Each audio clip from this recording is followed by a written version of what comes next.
আপনি যদি পৃথিবী পরিচালনায় আল্লাহর মূলনীতি দেখেন, পৃথিবী পরিচালনায় আল্লাহর মূলনীতি, যে আল্লাহ কেমনে পৃথিবী চালায়, আল্লাহর সিস্টেমটা কি, তাহলে আপনি দেখবেন ফুল কখন ফোটে?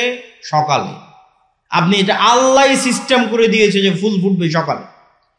আপনি আল্লাহর পরিচয় পৃথিবী পরিচালনার সিস্টেম যদি দেখেন, দেখবেন পাখি, মোরগ, মুরগি এরা সব সকালবেলা ডাকতেছে। তো এরকম প্রকৃতির দিকে যদি আপনি গভীর থেকে গভীর দৃষ্টি দেন, দেখবেন আল্লাহ প্রকৃতি সাজিয়েছে এভাবে যে সারা প্রকৃতি সকালে জেগে যায়। তো যেখানে সারা প্রকৃতি সকালে জাগতেছে, আপনি নিশ্চিত থাকেন আপনার শরীরের ব্লাড সার্কুলেশন, আপনার ব্রেনের কার্যক্ষমতা ওভাবেই জাগে। আপনি বিজ্ঞানীদের কাছে যান, ডাক্তারের কাছে যান, যে চন্দ্রের উত্থান পতনের সাথে মানুষের রক্তের উত্থান পতন হয় কিনা, সকাল সন্ধ্যা এবং রাতের সাথে মানুষের ব্রেন এবং রক্ত কাজ করে কিনা, ডাক্তারেরা আপনাকে সহমত জানাবে যে হ্যাঁ, মানুষেরও প্রাকৃতিকভাবে মানুষের শরীরের রক্ত, মানুষের ব্রেন সকালে বেশি প্রোডাক্টিভ থাকে। তো সারা পৃথিবী সকালে জাগিয়ে রেখেছে আল্লাহ, আপনার শরীরকেও জাগিয়ে রেখেছে সকালে, কিন্তু আপনি জোরপূর্বক সকালে ঘুমাচ্ছেন। আপনি যদি ব্যর্থ না হন, আপনি যদি অসফল কাম না হন, আপনি যদি আপনার জীবনে আনসাকসেসফুল না হন, গরিব না থাকেন, দরিদ্র না থাকেন, অনুন্নত না থাকেন, তাহলে পৃথিবীতে আর কেউ গরিব, দরিদ্র, অনুন্নত থাকবে না। আর যদি আপনি সকালকে একবার কাজে লাগানো শুরু করেন, একবার, যে কোনো ছাত্র, যে কোনো ব্যবসায়ী, যে কোনো কৃষক যে বলবে যে না আমি ফজরের সালাতে উঠব এবং ফজরের পরের এই সময়কে কাজে লাগাবো, তাকে ধনী হতেই হবে। এটি নিয়ম পৃথিবীর। আল্লাহ সুবহানাহু ওয়া তাআলা বলেন, ফাইদা কুদিয়াতিস সালাত ফান্তাশিরু ফিল আরদ ওয়াবতাগু মিন ফাজলিল্লাহ। যখন সালাত আদায় শেষ হয়ে যায়, ফজরের সালাত, ফরজ সালাত, যখন সালাত আদায় শেষ হয়ে যায়, তোমরা আল্লাহর জমিনে ছড়িয়ে পড়ো আর আল্লাহর দয়া অনুসন্ধান করো। আবারও শুনেন, তোমরা আল্লাহর জমিনে ছড়িয়ে পড়ো, আল্লাহর দয়া অনুসন্ধান করো।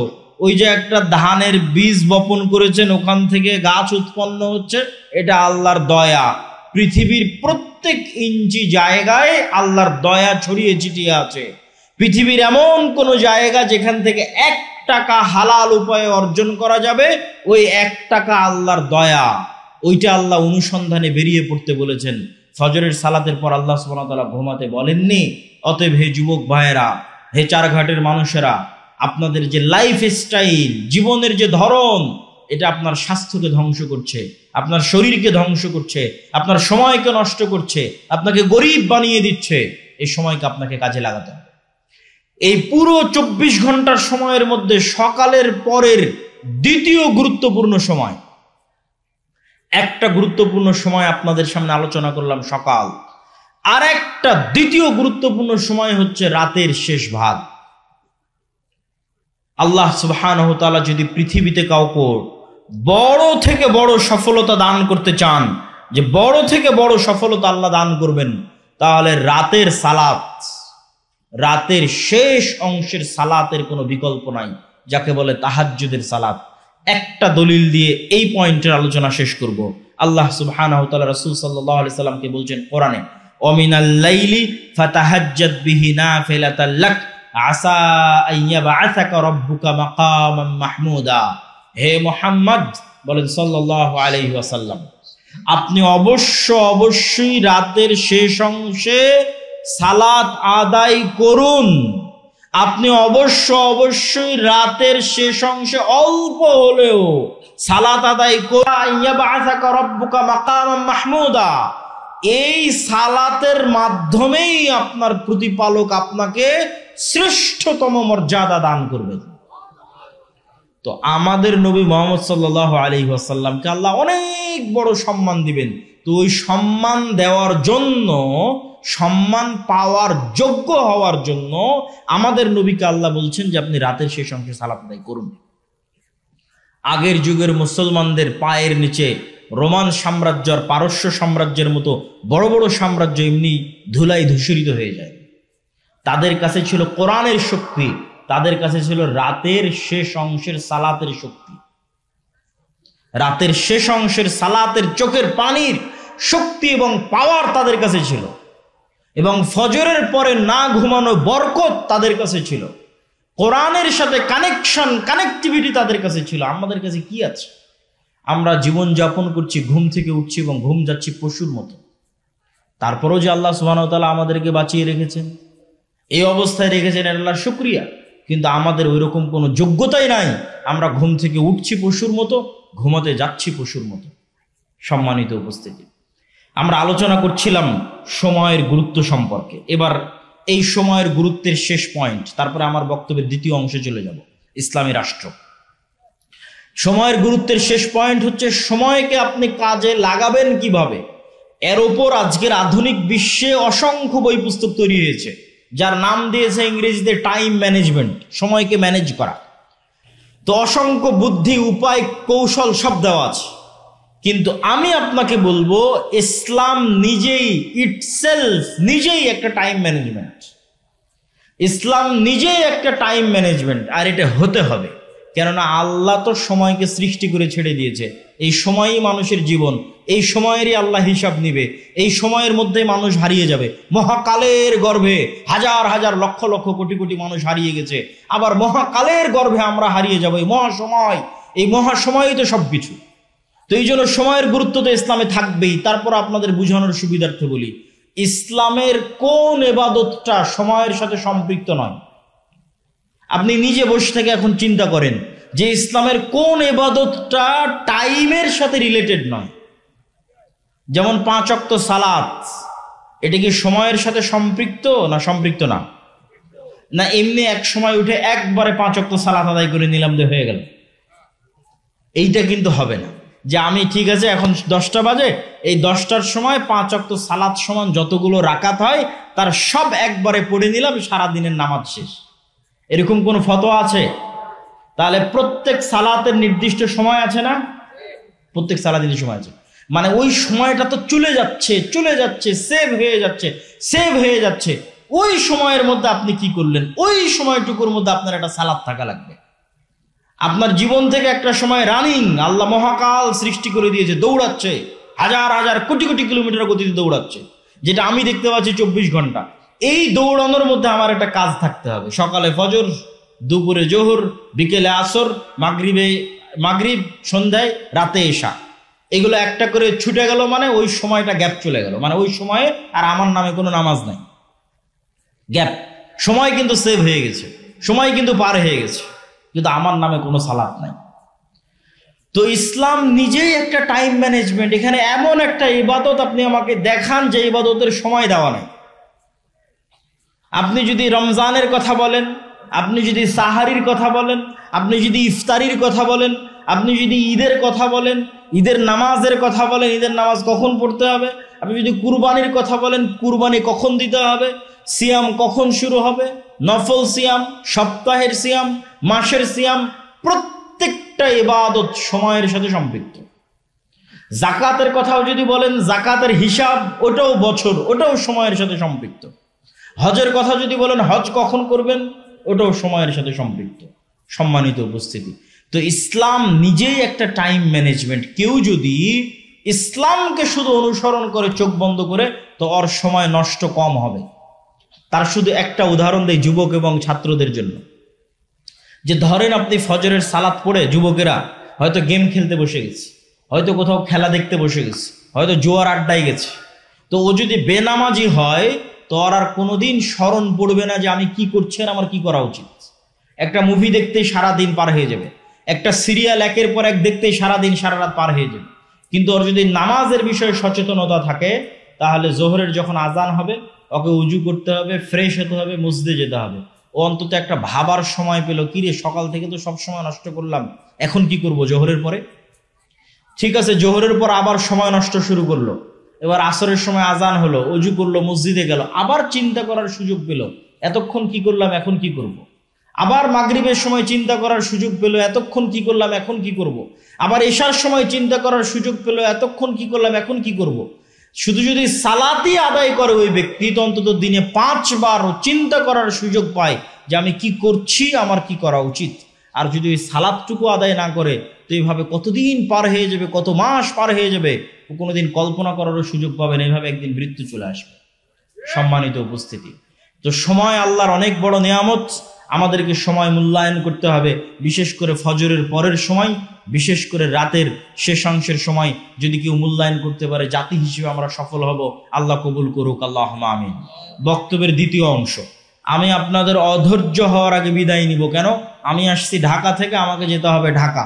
আপনাদের শ্রদ্ধেয় উস্তাদ জি শেখ আব্দুর রাজ্জাক বিন ইউসুফ তিনি অসুস্থ থাকায় আমাকে ঢাকা থেকে আসতে হয়েছে। অতএব আপনাদের চেয়ে অনেক দূরে আমি যাব, তো আমার বক্তব্য শেষ হওয়ার আগে আপনারা উঠবেন না। আপনাদের থেকে আমি চেষ্টা করব কত দ্রুত আমি শেষ করতে পারি। ইসলামী রাষ্ট্র, এই জুলাই আগস্টের আন্দোলনের পরে বাংলাদেশের সবচেয়ে আলোচিত একটা ইস্যু হচ্ছে রাষ্ট্র ব্যবস্থা ইসলাম। তো রাষ্ট্র ব্যবস্থায় ইসলাম, কেউ বলতেছে হ্যাঁ সব মুসলমান তো বিশ্বাস করে যে রাষ্ট্রে ইসলাম লাগবে, কেউ বলতেছে ইসলাম প্রতিষ্ঠা করতে হবে গণতান্ত্রিক নির্বাচনের মাধ্যমে, কেউ বলতেছে না এইভাবে, কেউ ওইভাবে। তো আসলে ইসলামী রাষ্ট্র বলতে কি বুঝায় এবং কিভাবে ইসলাম রাষ্ট্রে প্রতিষ্ঠিত হয়, এই অংশটুকু সবার জানা খুব জরুরি। প্রথম পয়েন্ট, ইসলামী রাষ্ট্র বলতে কি বুঝায়। আমাদের ব্রেনে পাশ্চাত্য মিডিয়া দিয়েছে ইসলামী রাষ্ট্র মানে চুরি করলে হাত কাটে নিবে, ইসলামী রাষ্ট্র মানে জেনা করলে রজমের শাস্তি হবে। এগুলো ঠিক হবে, কিন্তু ইসলামী রাষ্ট্র মানে এই দৃশ্যগুলো বুঝানো, এটা আল্লাহর নবী বুঝাননি। আমাদেরকে পাশ্চাত্য মিডিয়া বুঝেছে ইসলামী রাষ্ট্র মানে একজন মেয়েকেও বেপর্দায় বাইরে বের হতে দেওয়া যাবে না, সবাইকে বোরখা পরতে বাধ্য করা হবে। তাহলে যারা পর্দা করে না ওরা কি চাইবে যে ইসলামী রাষ্ট্র আসুক? তখন ওরা আপনার দলকেও ভোট দিবে না, বাইরে বাইরে ইসলামের কথা বলবে, কিন্তু বাস্তবে চাইবে না যে ইসলাম ক্ষমতায় আসুক। কিন্তু আল্লাহর নবী যে ব্র্যান্ডিং করেছেন, ওই ব্র্যান্ডিংটা যদি আপনি মানুষকে বুঝাতে পারেন, তো মুসলমান বহু দূরের কথা, বেপর্দা নারী বহু দূরের কথা, হিন্দু এসে বলবে তোমরা ইসলাম প্রতিষ্ঠা করো, খ্রিস্টান এসে বলবে তোমরা ইসলাম প্রতিষ্ঠা করো। সেটা কি? রাসূলুল্লাহ সাল্লাল্লাহু আলাইহি ওয়াসাল্লাম বলেন, লা তাকুমুস সাআহ হাত্তা ইয়ানজিলা ঈসা ইবনে মারইয়াম। কিয়ামত ততদিন হবে না যতদিন মারিয়ামের সন্তান ঈসা পৃথিবীতে নেমে না আসছে। আর মারিয়ামের সন্তান ঈসা পৃথিবীতে নেমে আসার পর তিনটা কাজ করবে। এক, ইয়াকসিরুস সালিব, ক্রুশকে ভেঙে দিবে।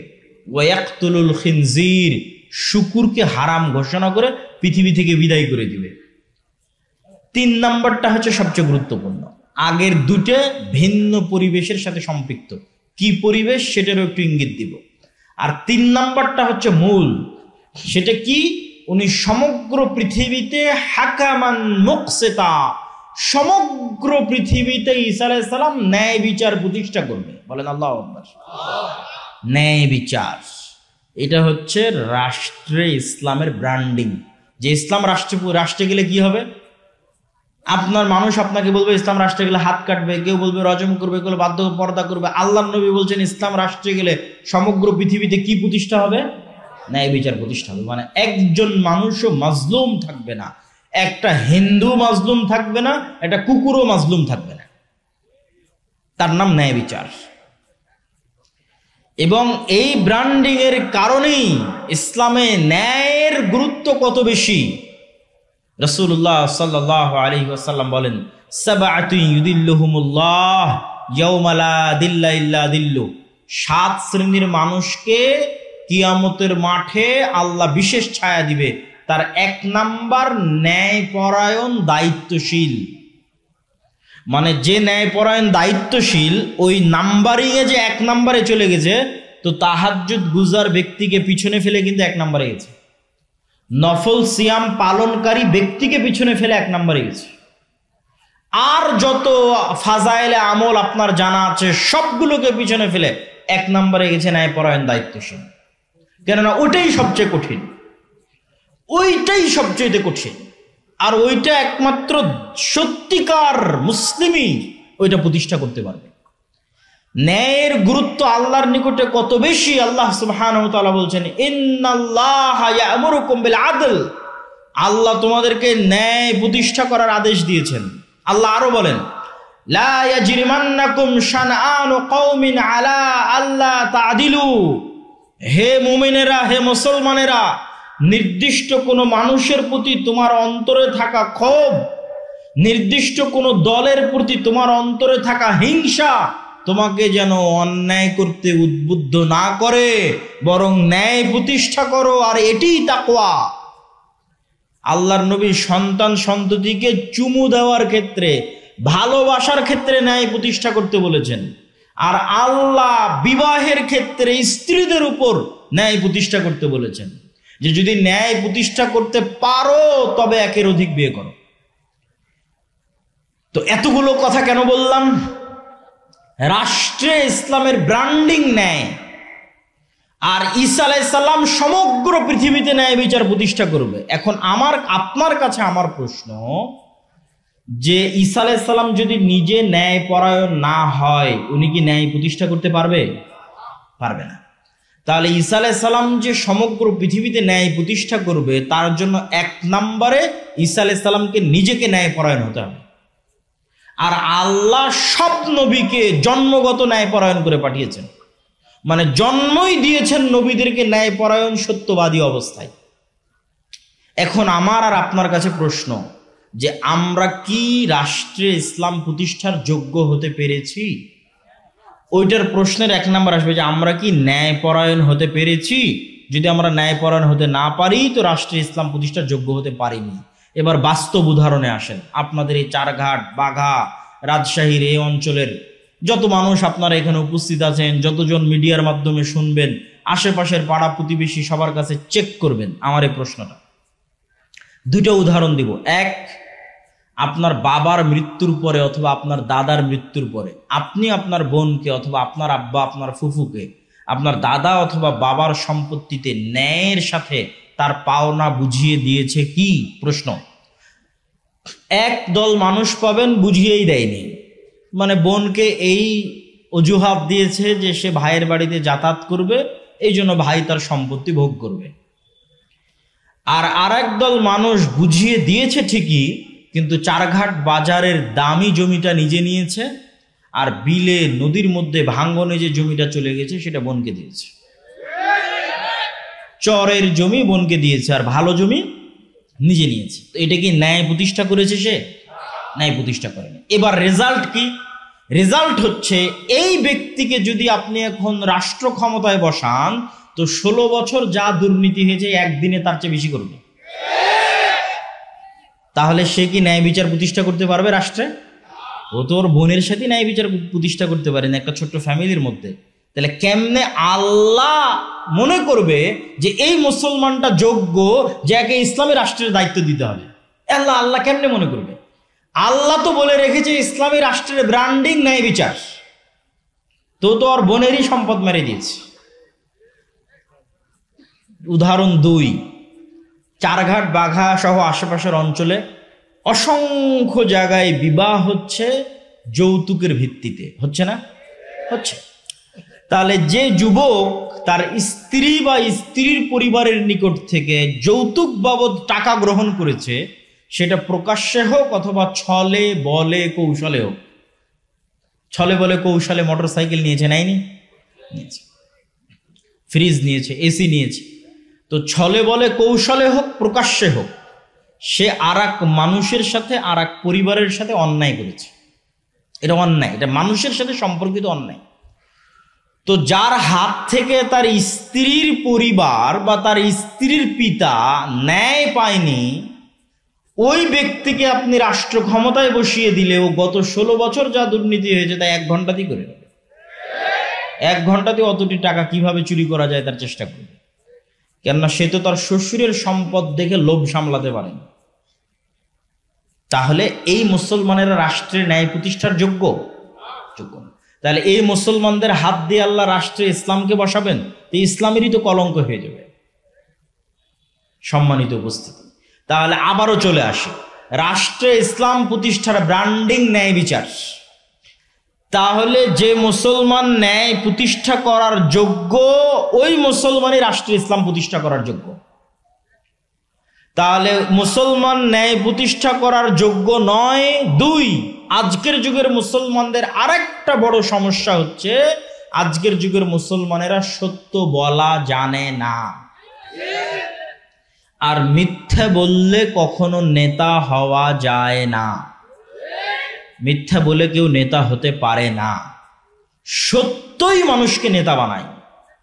তো আজকের যুগের মুসলমানেরা যে পরিমাণ মিথ্যার সাথে সম্পৃক্ত, আজ থেকে 1400-1450 বছর আগের মক্কার কাফের মুশরিকদের চরিত্র সত্যের দিক থেকে এই মুসলমানদের চেয়ে ভালো ছিল। 2টা উদাহরণ যে তারা সত্যের দিক থেকে আপনার আমার চেয়ে ভালো ছিল। 1, আবু তালেব, আল্লাহর নবীর চাচা। আবু তালেব হচ্ছে আব্দুল মুত্তালেবের সন্তান। আব্দুল মুত্তালেব যখন জীবিত ছিল আব্দুল মুত্তালেব নেতা, আব্দুল মুত্তালেব মারা গেছে, এখন আবু তালেব নেতা। তো Abu Talib as a leader কাফের মুশরিক, ঈমান আনেনি, এই কথাই ঠিক, কিন্তু Abu Talib as a leader কোনোদিন মিথ্যা কথা বলেছে আর প্রমাণ কেউ ইতিহাস থেকে দেখাক।